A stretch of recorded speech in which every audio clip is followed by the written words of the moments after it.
애굽의 수치가 굴러가다, 이런 제목의 말씀으로 은혜를 나누고자 합니다. 따라해 보실까요?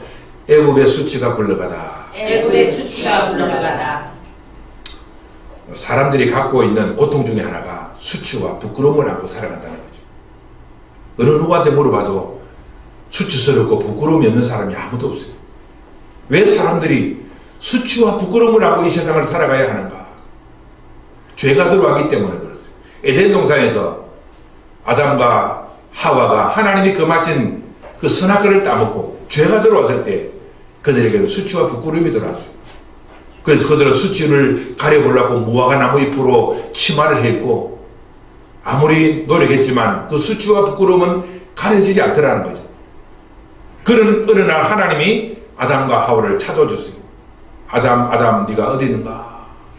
그들은 수치와 부끄러움 그리고 하나님에 대한 두려움을 가지고 동산 숲을 가운데 숨어버렸어요. 하나님은 그들을 이끌어내시고 그들이 보는 앞에서 한 짐승, 그 짐승이 뭔가를 구체적으로 알 수 없지만 우리가 추측해보면 양이라고 생각해 볼 수 있어요. 어린 양을 잡아서 그 죽여서 피를 흘리고 양의 가죽을 벗겨다가 그들에게 옷을 해 입혔어요. 아담과 하와는 죄를 짓고 수치와 부끄러움을 가지고 있었지만 하나님이 만들어주신 가죽옷을 입자마자 그들에게는 수치와 부끄러움이 가려지더라는 거예요. 이것이 하나님의 은혜예요. 우리가 믿는 하나님은 우리가 가지고 있는 인생의 수치와 부끄러움을 가려주시고 덮어주기를 원한다는 사실이에요. 아멘. 오늘 읽은 본문에는 바로 그런 내용의 말씀이죠. 이스라엘 백성들은 430년 동안이나 애굽 땅에 노예 생활을 하는 동안 말할 수 없는 수치와 부끄러움을 가지고 인생을 살더라는 거예요. 그런 불쌍한 인생들을 구원하시기 위해서 하나님은 모세를 보내주셨고, 모세를 통해서 그들을 건져주실 뿐만 아니라 하나님은 그들을 길갈이라는 땅으로 이끌어내시고 길갈에서 그들이 갖고 있는 애굽의 모든 수치를 굴러가게 해주셨다. 그렇게 성경은 말하고 있어요. 길갈이라는 말의 의미는 길갈, 애굽의 수치가 굴러가다, 그런 말이죠.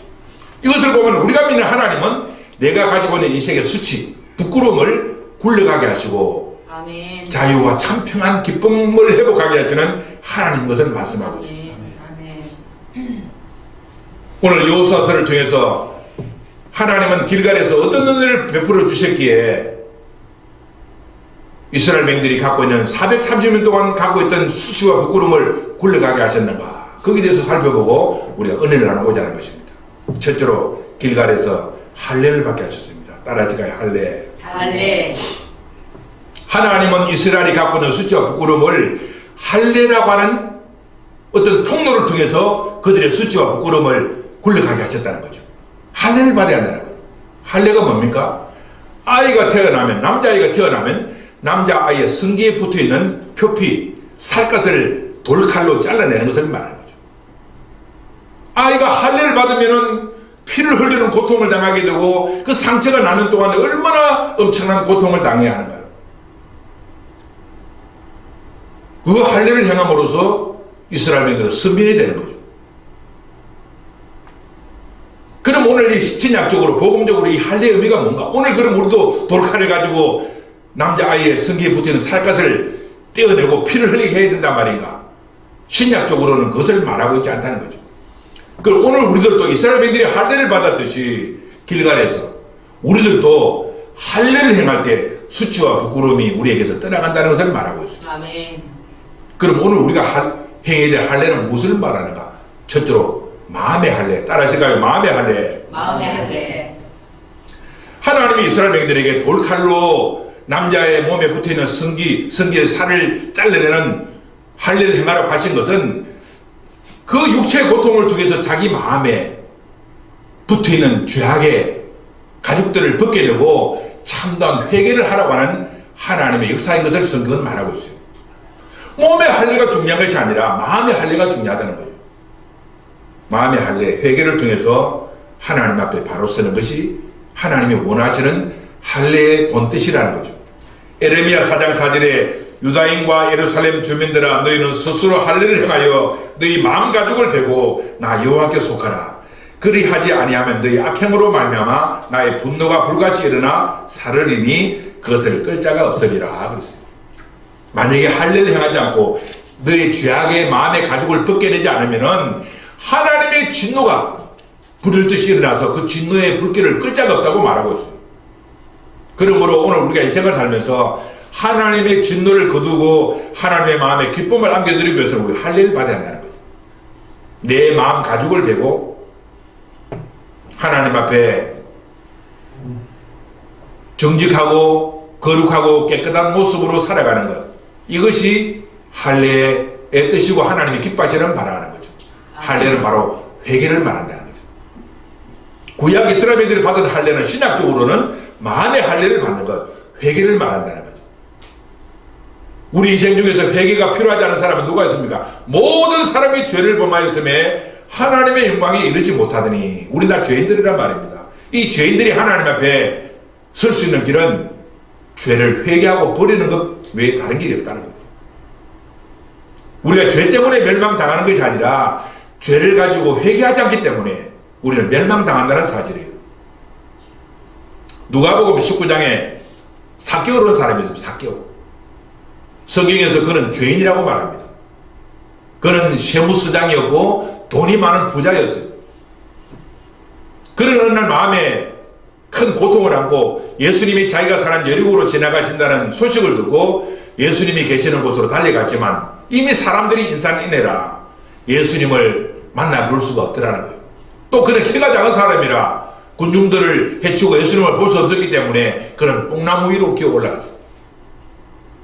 그리스도를 사모하고 뽕나무 위에 올라갔을 때 예수님이 이 삭개오의 모습을 보았다는 사실이에요. 자, 오늘 우리도 그리스도를 사모하는 마음을 가지면 주님이 우리를 보신다는 사실이에요. 아멘.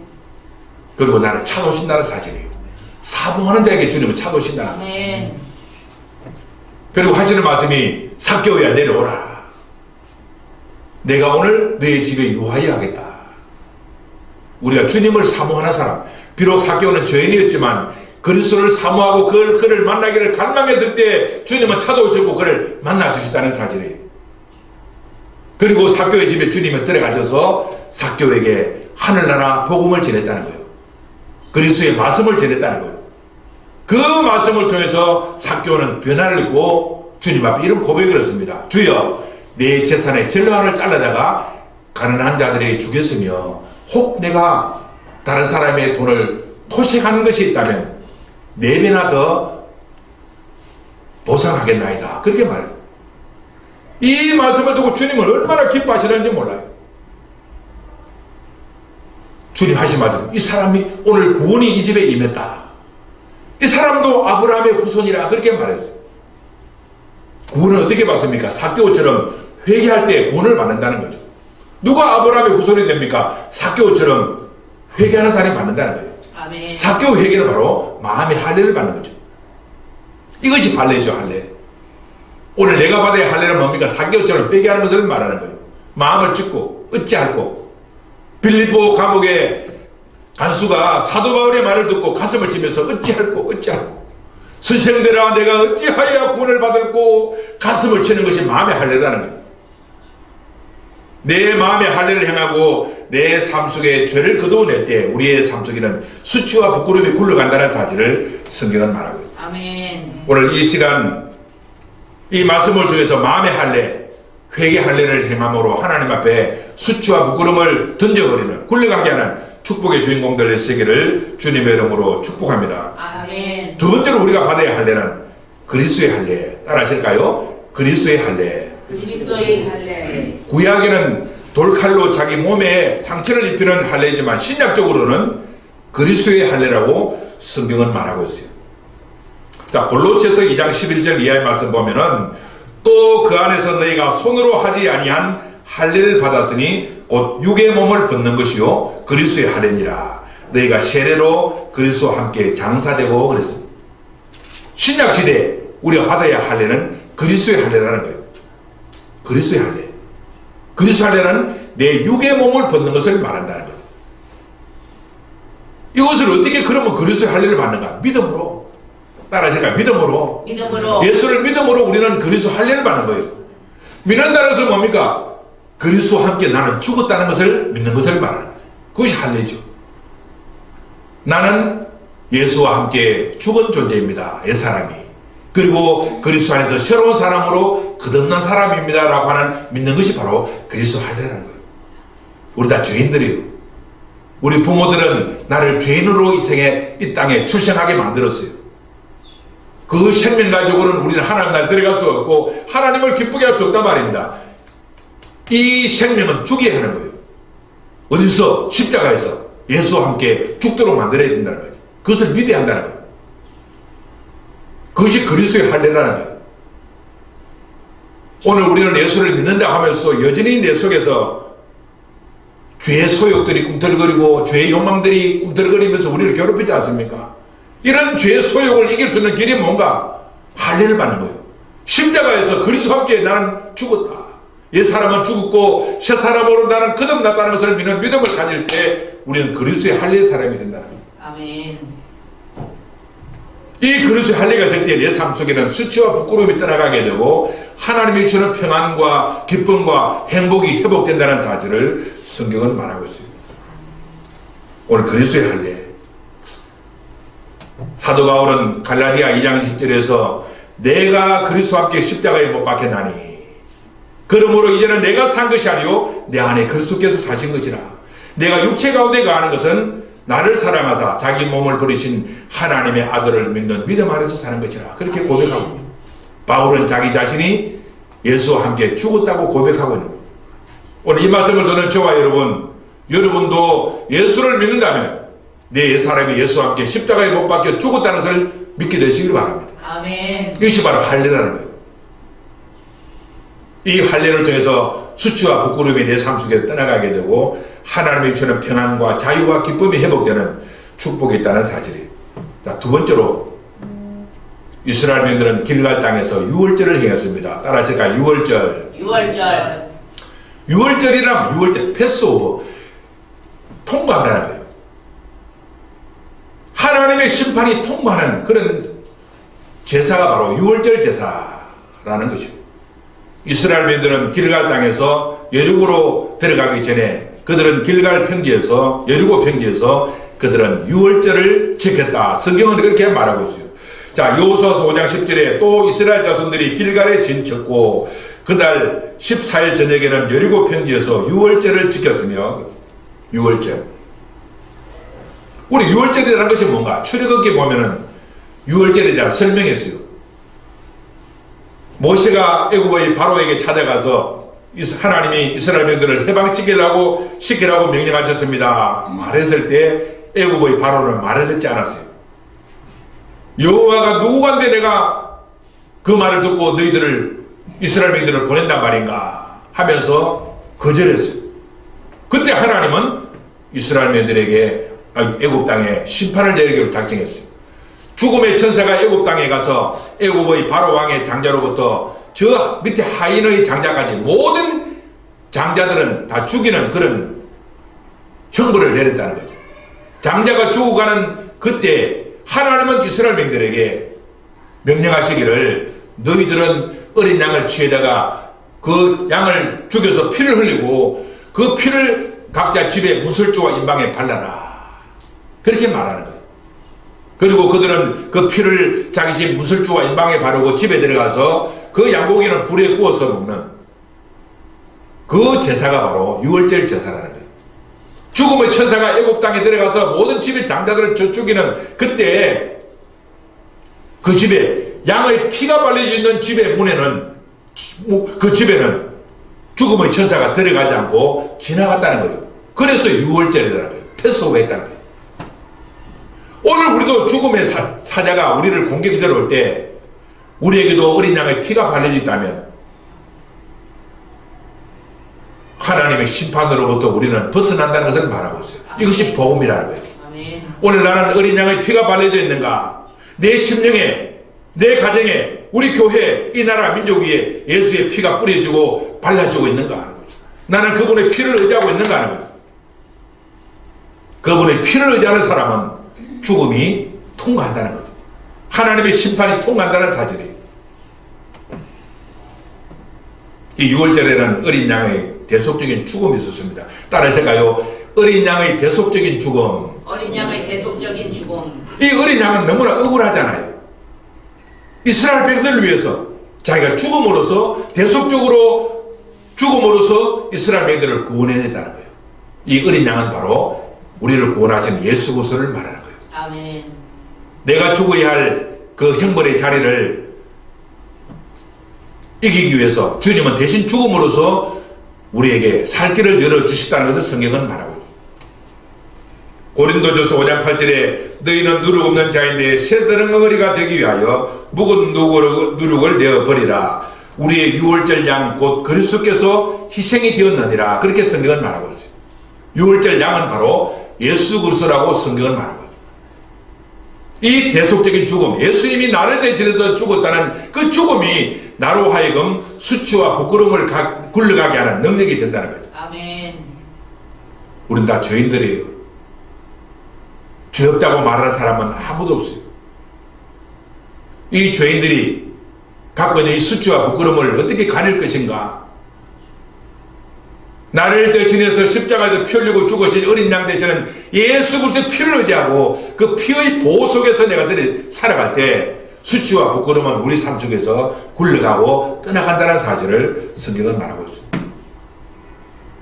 오늘 이 말씀을 통해서 여러분들도 다 유월절의 사람, 유월절의 축복 속에 사는 예수님의 피의 권능 속에 거하는 저와 여러분 되시기를 주님의 이름으로 축복합니다. 아멘. 두 번째로 유월절에는 누룩 없는 떡을 먹습니다. 따라하실까요? 누룩 없는 떡. 누룩 없는 떡. 유월절은 어린 양을 잡아서 피를 흘리고 자기 집에 문술주에 임방에 바를 뿐만 아니라 유월절 날에는 누룩이 없는 떡을 먹는 날이 유월절이라. 그렇게 성경은 말하고 있어요.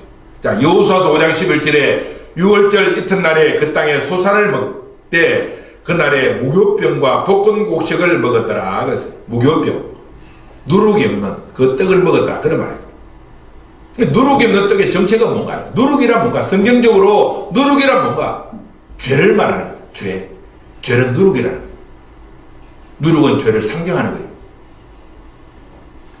누룩이 없는 떡을 먹었다는 것은 그들은 죄가 없는 삶에 대한 결단을 가졌다. 그런 말이죠. 여러분, 누룩 없는 떡을 한번 먹어보세요. 맛이 너무 없어요. 누룩 없는 떡, 누룩이 들어서, 누룩이 발효가 되어서 좀 그렇게 돼야 떡이 맛있지. 누룩 없는 떡은 맛이 없어요. 그럼에도 불구하고 그들은 6월절에 일주일 동안 누룩 없는 떡을 먹어야 했다는 거예요. 자, 그렇다면 오늘 우리도 6월절 병성이 되기 위해서는 누룩 없는 떡을 먹어야 한다는 거예요. 첫째로 누룩 없는 떡은 죄가 없는 삶을 살기로 결단하는 것. 따라하실까요? 죄가 없는 삶을 살기로 결단하는 것. 죄가 없는 삶을 살기로 결단한다. 그 다음에 순수한 하나님의 말씀을 나의 양식으로 삼기로 결단하는 것. 따라하실까요? 순수한 말씀을 나의 양식으로 삼기로 결단하는 것. 이것이 무교병이죠. 하나님의 순수한 말씀, 이것을 나의 양식으로 삼는 것. 그리고 내가 이제는 다시는 죄를 짓지 않으리 결단하고 죄를 멀리하고 죄를 벗어버리는 삶을 살기로 결단하는 것이 무교병을 먹는 삶이죠. 우리가 잘 아는 대로 가늠하다가 현장에 잡혀온 여인이 율법주의자에 의해서 돌로 쳐서 죽이려고 할 때, 가늠하다가 현장에 잡힌 여인을 돌로서 유대인들은 죽이려고 할 때, 유대인들이 예수님께 찾아와서 율법에 의하면 이 여자를 돌로 쳐서 죽이려고 했는데 당신은 어떻게 하겠습니까? 누구든지 죄 없는 자가 먼저 돌로 치라. 하니까 전부 다 돌멩이에 놓고 다 떠나가 버려요. 예수님이 그 여인에게 너를 정죄한 자가 어디 있느냐? 없습니다. 나도 너를 정죄하지 않겠다는 거예요. 나도 너를 정죄하지 않겠다. 이것이 복음이죠. 복음. 죄를 우리가 지었지만 하나님은 우리를 정죄하지 않겠다는 거예요. 예수님은 정죄하지 않겠다는 거예요. 주님은 우리를 용서해 주시는 은혜를 베푼다는 거예요. 그것으로 끝나는가요? 그 여인에게 주님 어떤 말씀을 하셨습니까? 따라하실까요? 가서 다시는 죄를 범치 말라. 이것이 복음의 완성이에요. 원래 많은 사람이 예수 믿어도 막 죄를 자기 마음대로 짓는 거예요. 가늠하다가 현장에 잡힌 여인 뭐라? 그 가늠하다가 현장에 잡힌 여인도 주님은 정죄하지 않겠다 그러잖아요. 그것만 하는, 그 복음의 한 부분이에요. 복음의 완성은 뭡니까? 다시는 죄를 짓지 않는 삶이 바로 복음의 완성이라는 사실. 아멘. 38년 동안 중풍병에 걸려서 병낫기를 갈망하는 이 사람에게 주님은 찾아오시고 38년 된 중풍병을 고쳐주시고 일어나서 집으로 가라 하시면서 그에게 하신 말씀이 더 심한 것이 생기지 않도록 다시는 죄를 범치 말라 그렇게 말합니다.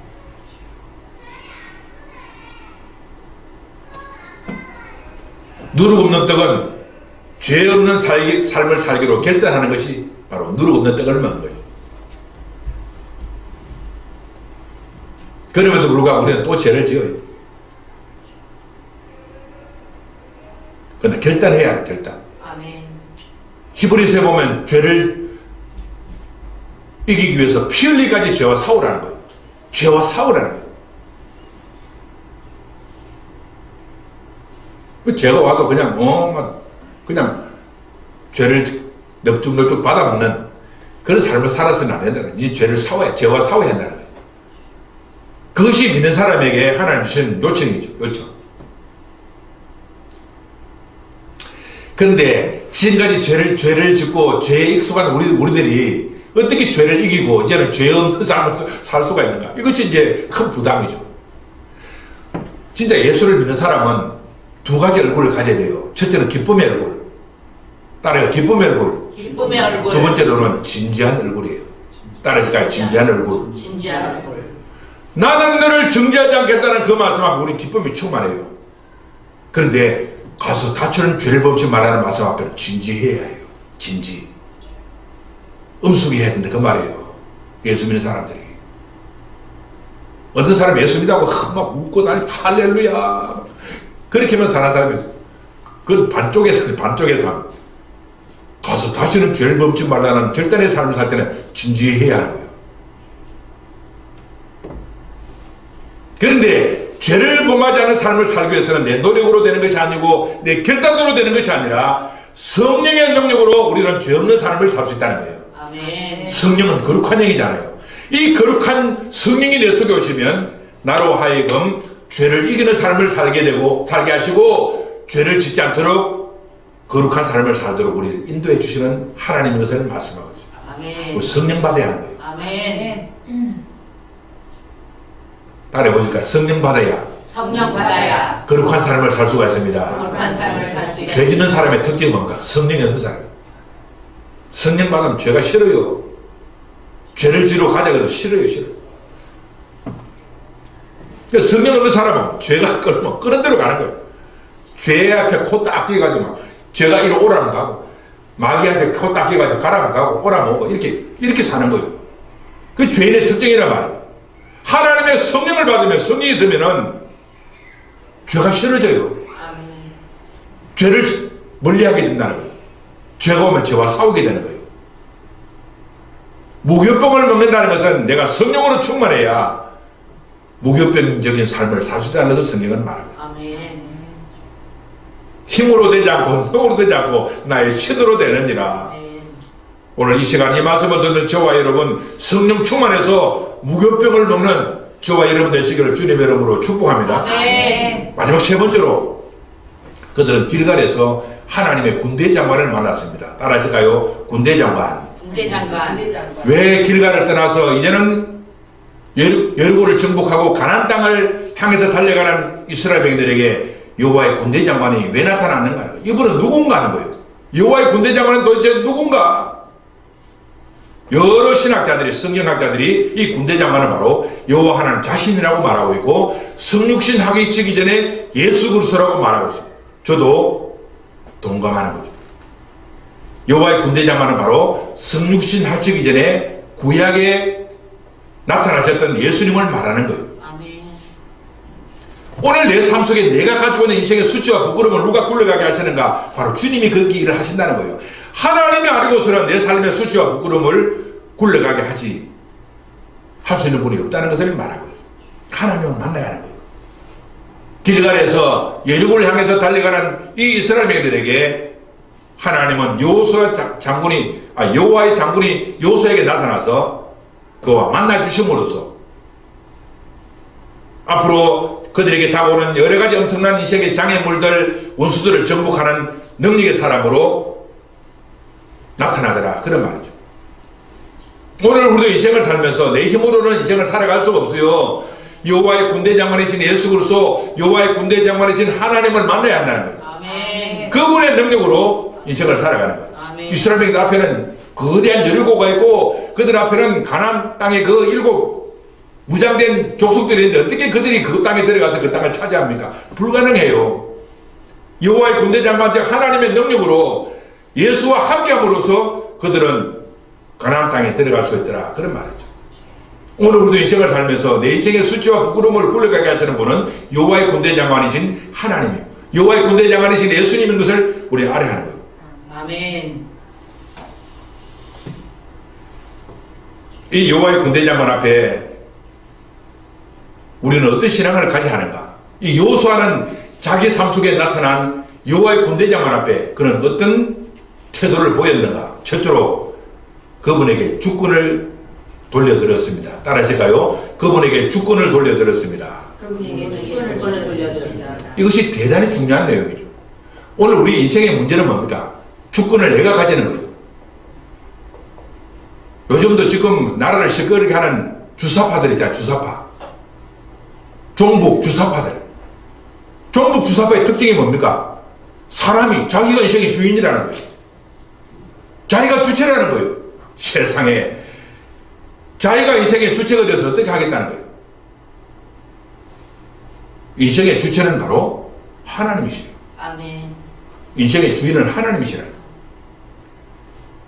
에덴 동산에서 마귀가 찾아와서 그들을 유혹한 것이 뭡니까? 이 선악과를 따먹어라. 선악과를 따먹으면 네가 주인이 된다. 그렇게 말했죠. 네가 하나님처럼 된다는 거예요. 이 유혹을 이기지 못하고 아담과 하와는 선악과를 따먹었다는 거예요. 그래서 자기가 주인이 됐다는 거예요. 가장 큰 불행은 자기 인생의 주인이 자기가 되어 살아가는 사람이 가장 불행한 사람이에요. 불쌍한 사람이에요. 자기가 인생의 주인이 되어서 인생의 문제를 어떻게 해결할 것이고 자기가 인생의 주인 된 사람이 어떻게 천국에 들어갈 것인가. 인생의 주인은 자기가 아니고 하나님이에요. 하나님께 주권을 이어드리는 거예요. 이 요수아는 자기에게 찾아온 여호와의 군대 장관을 만나고 그 앞에서 엎드리고 그에게 어떤 고백을 했습니까? 5장 14절에 보면은 요수아가 얼굴을 땅에 엎드려 절하고 그에게 이르되 내 주여. 따라하실까요? 내 주여. 내 주여. 종에게 무슨 말씀을 하시려나이까? 무슨 말씀을 하시려나이까? 이것의 말씀을 보면은 요수아에게 찾아온 여호와의 군대 장관은 바로 하나님 자신인 것을 알 수 있습니다. 하나님에게 내 주여 그랬습니다. 내 주여. 내 주라고 하는 것은 당신은 주인이고 나는 종이라 그런 말이죠.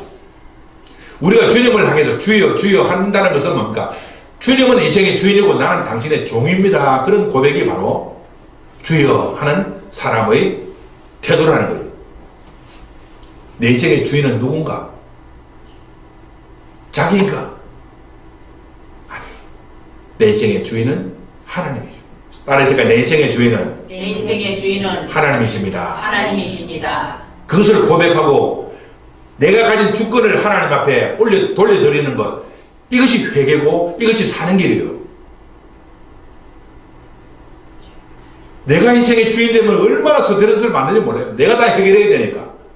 근데 내가 인생의 종이 되면 그렇게 편할 수가 없어요. 제가 옛날에 학교를 졸업하고 취직을 했을 때 우리 회사 회장님이 하신 이야기 있어요. 여보게 자네들이 내가 제일 부럽다 그러는 거예요. 우리 월급쟁인데 자기는 돈만 재벌이 자네들이 참 부럽다고 하는 거예요. 그러니까 가만 우리 대꾸 할 때도 가만 듣고 있으니까 나는 한 달이 이렇게 빨리 돌아오는 줄, 한 달이 이렇게 짧은 날인 줄 몰랐다는 거예요. 매일 음이 들어오고 결제하고 제품 재료가 들어오고 이것이 출고되고 은행에 어떤 결제일이 들어오는데 이렇게 빨리 들어오는지 모르겠다고. 스트레스 너무너무 많다는 거예요. 회장님 그렇게 이야기하는 거예요. 근데 우리는 그런 걱정이 없잖아요. 월급 때 딱 한 달 딱 월말 되면 월급 딱 받아가. 그 우리 가지고 살아가니까 너무너무 우리가 행복하게 보이더라. 그렇게 이야기하는 거예요. 그분이 직접 그렇게 이야기해요. 오다가 되면 주인이 되면 그렇게 힘든다는 거예요. 우리가 주인이 되지 말고 종이 되라는 거예요. 아멘. 그럼 주인이 다 알아서 하신다는 거예요. 우리는 그분이 공급하시는 은혜만, 부스러기 은혜만 받아 누리면 우리는 된다는 거예요. 내가 주인이 돼서 내가 다 일을 해결하려고 하면은 인생이 이렇게 힘들다는 거예요. 오늘 내 인생의 짐을 내가 지지 말고 하나님 앞에 인생의 짐을 내어 드림으로써 참다운 평화와 자유를 누리며 이 땅을 사는 저와 여러분 되시기를 주님의 이름으로 축복합니다. 아멘. 종된 사람은 뭡니까? 그분의 말씀에 귀를 기울인 사람이에요. 내 주여 무슨 말씀을 내게 하시려나이까. 종은 뭡니까? 주인의 말을 듣는 사람이에요. 주인은 말하는 사람이죠. 종은 주인의 말을 듣는 사람이에요. 나는 종인가 주인인가? 내가 하나님의 종이라면 하나님의 말씀에 귀를 기울이고 하나님의 말씀을 듣고 순종하는 사람이 되어야 합니다. 아멘. 그것이 종의 자세라는 거예요. 하나님의 말씀을 듣고 순종하는 사람이 종이요 그에게 하나님의 은혜가 임한다는 사실이에요. 아멘. 여호수아는 그 여리고 평지에 찾아왔던 여호와의 군대 장관을 만나고 그분이 하시는 말씀을 듣고 그런 참다운 평화를 누렸다는 것을 말하고 있죠. 그리고 그분의 여호와의 군대 장관의 능력으로 여리고를 정복하고 여호와의 군대 장관의 능력으로 가나안 땅을 정복하고 가나안 땅에 적과 꿀이 흐르는 축복을 누리는 주인공이 되더라. 성경이 그렇게 말합니다. 내 힘으로 할 수 없어요. 천국 가는 것도 내 힘으로 안 돼요. 아멘. 이 가나안은 천국을 상징하잖아요. 천국은 내 노력으로 들어가는 것이 아니라 그분의 은혜로 들어가는 아멘. 나라예요. 그분의 손을 잡고 그분을 의지하고 살아갈 때 가나안은 열리게 되는 거예요. 천국은 열리게 되는 거예요. 두 번째로 신을 벗으라는 것은 뭔가? 주권을 양도하는 것. 두 번째로 신을 벗으라는 것은 죄를 벗으라는 거예요. 따라서 죄를 벗으라. 죄를 벗으라. 이 군대 장관이 여호수아에게 찾아와서 내린 명령은 네 발에서 신을 벗으라 그렇게 말하고 있어요. 14절에 보면은 15절에 여호와의 군대 장관이 여호수아에게 이르되 내 발에서 신을 벗으라 내가 선 곳은 거룩하니라 하니 여호수아가 그대로 행하니라.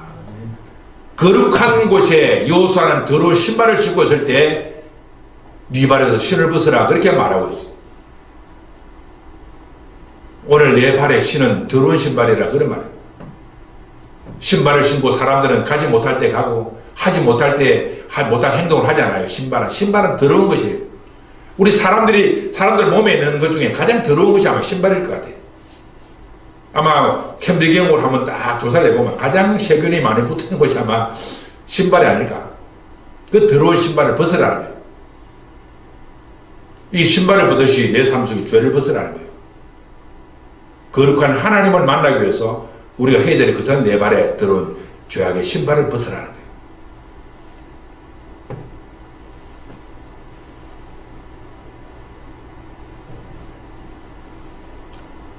Purity is power라는 말이 있어요. Purity. 따라해보니까 Purity Purity is is power. power. 죄송해요. 영어를 해서 Purity라는 순수함이 파워라 능력이라는 거예요. Purity is power.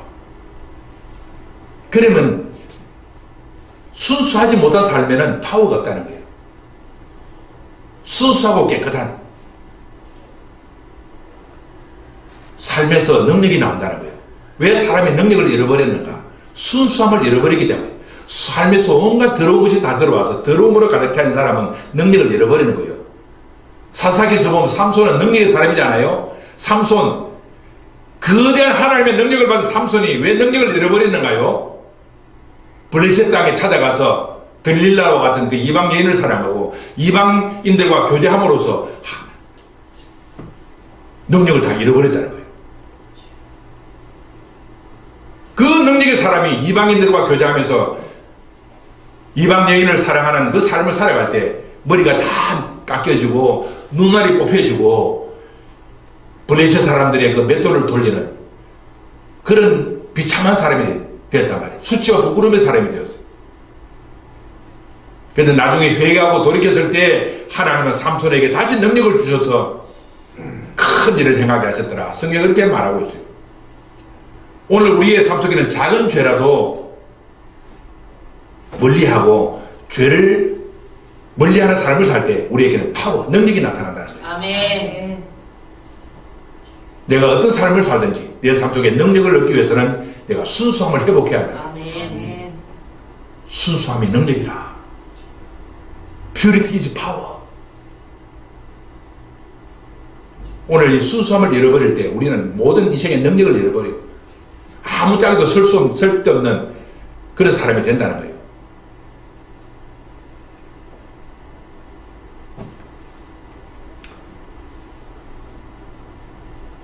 오늘 우리가 인생을 살면서 내가 갖고 있는 수치와 부끄러움, 이 부끄러움을 굴러가기 위해서는 오늘 우리들도 할례를 행하고 유월절 제사의 주인공이 되고 또 내 삶 속에 하나님 여호와의 군대장관이신 예수님을 만나서 수치와 부끄러움을 굴러내고 참다운 평안과 기쁨과 자유를 누리면서 이 땅을 살아가는 저와 여러분 되시기를 주님의 이름으로 축복합니다. 아멘. 기도합니다.